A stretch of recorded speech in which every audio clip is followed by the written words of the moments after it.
Glória a Deus. Quero saudar os irmãos com a paz do Senhor Jesus. Amém, irmãos? Quantos estão felizes com o Senhor? Digam glória a Deus.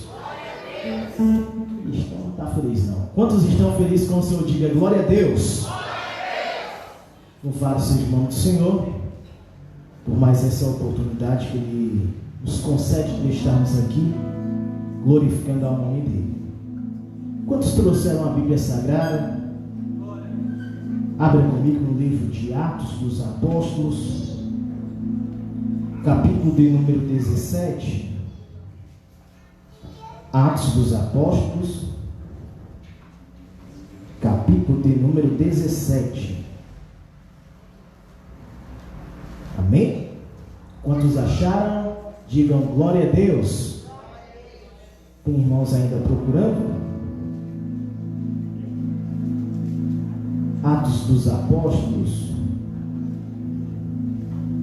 Alguns vão dizer que é Atos do Espírito Santo. Atos dos Apóstolos, capítulo de número 17, a partir do verso 21,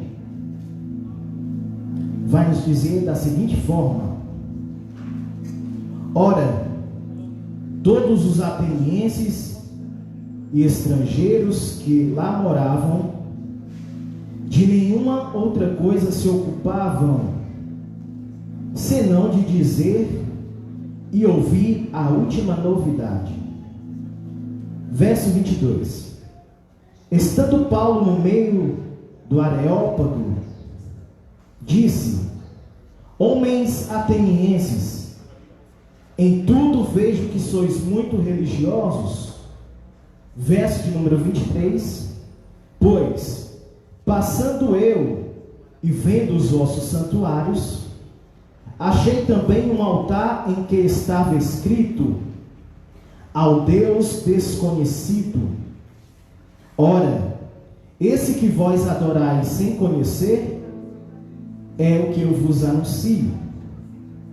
Repetindo o verso 23 para ficar gravado, nos diz: pois passando eu e vendo os vossos santuários, achei também um altar em que estava escrito: ao Deus desconhecido.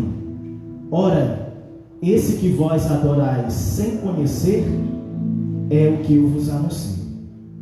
Amém, irmãos? Uma palavra maravilhosa de Deus para os nossos corações. O apóstolo Paulo, direcionado pelo Espírito Santo de Deus, chega na cidade de Atenas, uma cidade grega, da deusa conhecida como a deusa da sabedoria. Atenas era conhecido e era conhecida pelos seus moradores serem filósofos. Quem que não já ouviu falar de Platão, de Aristóteles? Todos provindos de Atenas. E Paulo chega naquela cidade. Se você for pegar os capítulos anteriores, ele vai chegar não por vontade própria, ele chega ali porque ele está fugindo para pregar o Evangelho, porque ainda não era o tempo da sua morte. Paulo, ele está vindo de uma prisão. Se você pegar o capítulo anterior, capítulo 16, você vai ver que Paulo estava preso, Paulo tinha apanhado, e Paulo chega aqui em Atenas, fugindo e temendo, digamos assim, porque ainda não chegava o momento da sua morte, ainda tinha muito que pregar o Evangelho. E Paulo chega ali, pastor ou pastora, e se depara com um inumeroso número, não de habitantes, mas de deuses. Atenas era marcado não pela quantidade de habitantes, mas pela quantidade de deuses. E toda a história grega que nós vamos ver, Joel Abdala, vai falar sobre Zeus, vai falar sobre Afrodite, vai falar sobre o Deus da morte, o Deus da guerra, vai falar sobre Hércules. Alguns historiadores dizem que Atenas tinha mais deuses do que habitantes. E Paulo chega ali, eu quero que você entenda uma coisa. E ele não vai se conformar com a idolatria. Ele não vai se conformar com aquele povo adorando outros deuses. Paulo, como mensageiro do Evangelho, ele começa a falar do Deus dos deuses. Paulo, como ministro do Evangelho, ele começa a falar de um herói, que a sua arma foi a cruz. Ele começa a falar de um herói que não conheceu a morte, ele se entregou, mas ao terceiro dia ressuscitou. Paulo não se conforma com aquela idolatria e vai pregar, Edmilson, o nome de Jesus. E os filósofos, eles ficam perturbados com aquele ensinamento de Paulo, Samuel, que eles vão introduzir Paulo no seu cenário de discurso, que é o Areópago, e vai nos dizer: fala mais sobre esse teu Deus, fala mais sobre esse Jesus que nós queremos ouvir. E os versos que nós lemos vai estar dizendo que todos se ocupavam em querer saber as boas notícias. Que notícia é essa? A notícia que Jesus Cristo morreu, mas ressuscitou e vivo está. Que notícia é essa? A notícia que não existe herói, existe alguém chamado Jesus de Nazaré. Que notícia é essa? Aquele Cristo que venceu a morte na cruz do Calvário. E ele é introduzido nesse Areópago, Joel. Mas só que Paulo é observador. Quando ele está indo para discursar o nome de Jesus Cristo, ele vê um altar em que estava escrito: ao Deus desconhecido.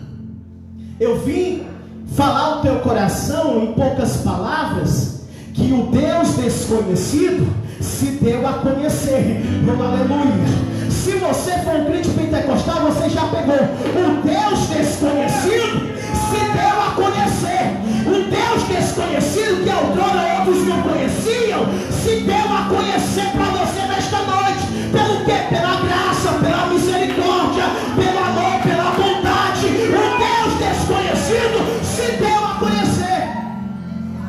E eu quero ser sincero e dizer: o maior preocupado em se dar a conhecer é o próprio Deus. Em toda a história da Bíblia Sagrada, é Deus que se preocupa em se dar a conhecer ao homem. Lá em Gênesis, pastor, não era Adão e Eva que subia para ter um encontro com ele, era ele que descia para ter um encontro com Adão e Eva. Quem se preocupava em ter um relacionamento era Deus. Aleluia! Quando Moisés está ali no Monte Sinai, lá vem a sarça ardente. Não era algo milagroso ver uma sarça ardente pegando fogo, porque era comum a sarça arder e pegar fogo. O diferencial é porque ela pegava fogo e não se consumia. Quem se deu a conhecer no Monte Sinai para Moisés foi Deus. Ele se apresenta: eu sou o Deus de Abraão, o Deus de Isaac, o Deus de Jacó. Eu sou o Deus dos teus pais. Samuel, vamos lá, Samuel está aqui. O profeta Samuel, quem se dá a conhecer é quem? É Deus. Samuel, Samuel. E por 2 vezes Samuel não conhece, porque Samuel não sabia quem era Deus. Mas Deus insiste em conhecer Samuel. E diz: Samuel, Samuel. Na 3ª vez ele diz: fala, Senhor, porque teu servo ouve. Isso, Novo Testamento. Ele se deu a conhecer.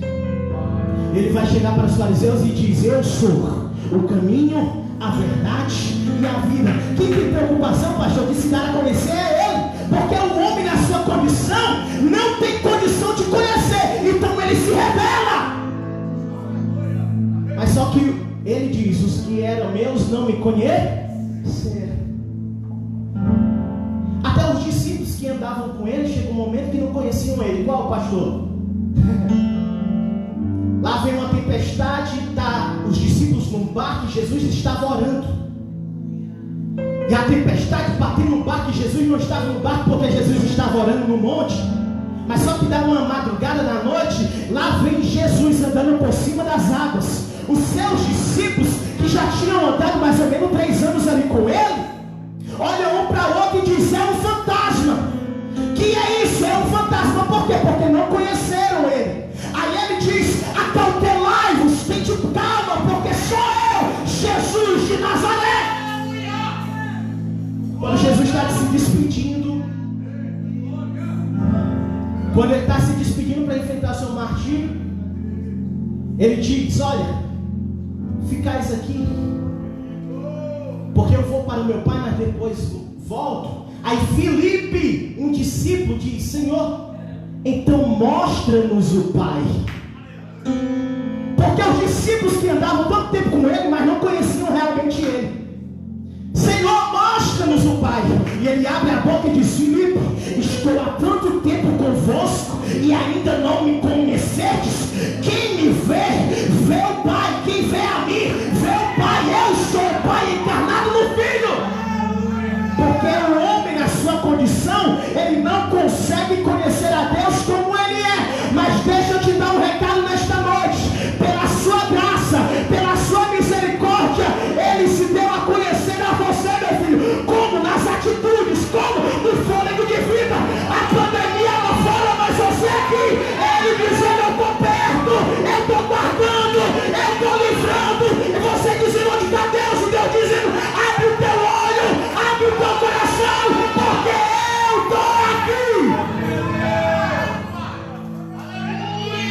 Porque tem gente que quer conhecer a Deus só na fartura. Ele se revela no momento da escassez. Tem gente que quer conhecer a Ele quando tudo está bem, mas Ele se dá a conhecer quando tudo está tudo errado. Oh, aleluia! Oh, aleluia! Chegaram e jogaram 3 jovens dentro de uma fornalha ardente, acrescentado o grau do fogo. Mas olha o que é que o rei diz: olha, nós não jogamos 3, por que é que eu estou vendo 4? Porque é no meio da dificuldade que Ele se revela. Então tenha calma, porque Ele se deu a conhecer. Se você tem essa experiência com Ele, glorifica o nome dEle.